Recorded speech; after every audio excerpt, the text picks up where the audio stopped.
striving for perfection? Are you striving to be the absolute best you can be? Now, these are two different concepts, might I add. Striving for perfectionism, that is something that many times it may feel really good, it may get us a long way, but in certain cases it hurts us more than it helps us. On the contrary, being the best version of us, though it sounds very similar, that is the more fruitful, sustainable way of living. And this is something that I've experienced and I'm learning about every single day. You see, at times we develop these senses of perfectionism. This is a sense that everything we do must be as perfect as possible. We must ensure the highest quality of everything we do. Now, again, in a certain regard, there is plenty of times where this is applicable more than you could ever imagine. Um, but what I want to talk to you today about is that journey of being your best self sustainably and how perfectionism can actually hurt you in the long run. Now, again, I'm going to speak from my perspective of what I've always been through, what I've gone through, I should say, in the past several years. You see, I grew up with no sense of perfectionism. I grew up with a lot of feelings of guilt or shame and these kind of emotions. And those kind of things sometimes play hand in hand, right? Where you get into a season where I got everything's got to be perfect. I got to make sure everything's perfect, and then when it's not, you feel guilty, and then you fall off. Well, things like that happen all the time. So I grew up with a lot of that in my teenage years, especially. I'd try something new, and then I'd suck at it, and I'd fall off, and I'd feel bad about it. And many times it's happened again and again. In my adult professional career, I watched this happen in a different way. As I got older, I did develop into this sense of perfectionism. And don't get me wrong, I'm going to say it a third time. I don't think perfectionism is all bad. I think there's a obvious time and place for it.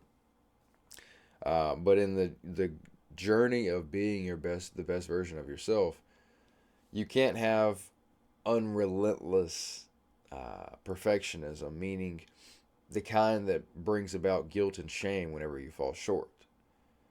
Because failure is a part of the game. You're going to inevitably have some times that aren't as easy or that are pretty hard in comparison to the other. Now, your definition of hard makes a difference here as well. If you're going through a tough time because you're on the right path, you're heading to the right version of yourself, you might be able to react to that better than if you don't understand that's what's going on, right? Meaning, I might know why my situation isn't so pretty, but my family might not understand it completely. I've experienced a lot of that, by the way, as well. You know you're heading in the right direction. You know you're doing these things for the right reasons. And you know things are going to work out. You know your outcome. But the people that are attached to you, the people that love you and aren't necessarily knowing of the vision just yet, it can be painful. I've put my wife through a lot in that regard. And my child as well, because, how could my child understand anything about this vision, so to say, just yet, right? But that process of getting out of your own way, it changes life. It changes your life in a lot of ways. A lot of things change. A lot of things shift. Many times you have to go against what other people think. Even people that love you very much. You're doing it for them. They might not understand right now. You got to keep going. You got to keep going. You got to keep fighting for that greatest version of yourself and allowing it to work through you. But back to what I'm saying about perfectionism. For me, this perfectionistic mindset was caused even more stress on my family, even more guilt to be had within my life and the way I felt about things. Instead of being accepting of what I couldn't control, I was trying to control everything many times. In particular with my wife, which, by the way, she's taking my fiance right now, but next month, a month and 14 days from now, I'm sorry, whatever, on the 24th of April, we'll actually be legally married by common law. We'll be together by 7 years at that point. We're in South Carolina, so that's pretty cool. We just realized that this weekend. Anyways, I put her through that a lot in our time together. This mindset where I was so judgmentally working on myself, right? Hear that. Judgmentally working on myself, meaning not accepting things about myself, judgmentally saying, I suck, I got to get better at everything. Now, once again, there's something to be said about the accountability of realizing that you suck at something or that you're not as great as you'd like to be, and doing a lot to work on that. Right, having a season of misbalance, if you will, to work on these things. But because I was so judgmentally working on myself and striving every single freaking day, it seemed like, to do things differently and have a different outcome in my life, I was forcing. It played right into my relationship as well. And whether you're talking about the masculine feminine dynamic, whether you're talking about the love of a relationship and how you feel with one another, the friendship, you name it, the actual influence altogether on a broader scale, that's not how you go about it. Meaning, you can't, first of all, you can't force anybody to change. You can't push your beliefs on other people. Um, Between masculine and feminine energy, you can't, they need to work together, not against one another. There's 100 things to be said. But with this perfectionistic, uh, judgmental way of being that I was developing into, for the right reasons, for the right intention, I should say, it blew out in certain ways in our relationship and caused stress in certain ways. Now, in the grand scheme of things, it's brought us to the greater point that we're at now, and we know what we don't want to be like anymore on both sides.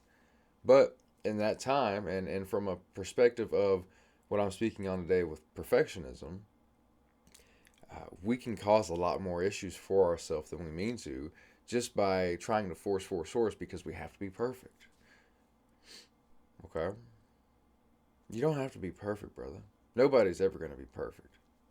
We're all imperfectly perfect. Do we need to change things if we're not happy with it? Yes. Are we meant to grow? 1,000%. But giving ourselves the grace to make mistakes, to fall short at times and get back up and keep moving and learn from it as much as you can. Give yourself the grace to not fall down and never get back up. Give your loved ones the grace and an understanding to work through their issues at their own pace. Again, I thought I had to force all these things to change in my life. No. Be me, live my higher destiny, and allow God to work through me, and that it flows into everything else in my life. That's what I'm seeing happen tenfold at this point. Because I got out of my own way, and then I stopped trying to force things. I'm allowing God to work through me while I do what I can and control what I can control. Do I want to get better every single day? Do I have an obsession with improving myself? Yes. But am I allowing some of that to be at bay so I'm not having this perfectionistic mindset where I'm judging everything? Yes. Okay. So if there's something you get from this today, is that even though you're whether you're starting this journey, you're in the middle of this journey, you're on the end of this journey of improving yourself and doing things better for yourself, give yourself some grace. Give yourself some grace, give your loved ones some grace so you can all work harmoniously. Allow God to work through you. Allow the universe to work through you. The universe knows that we're not perfect. We're never going to be perfect. We can damn sure do better and work better and allow life to get better. But it takes time. It all takes time, brother. Have an amazing day.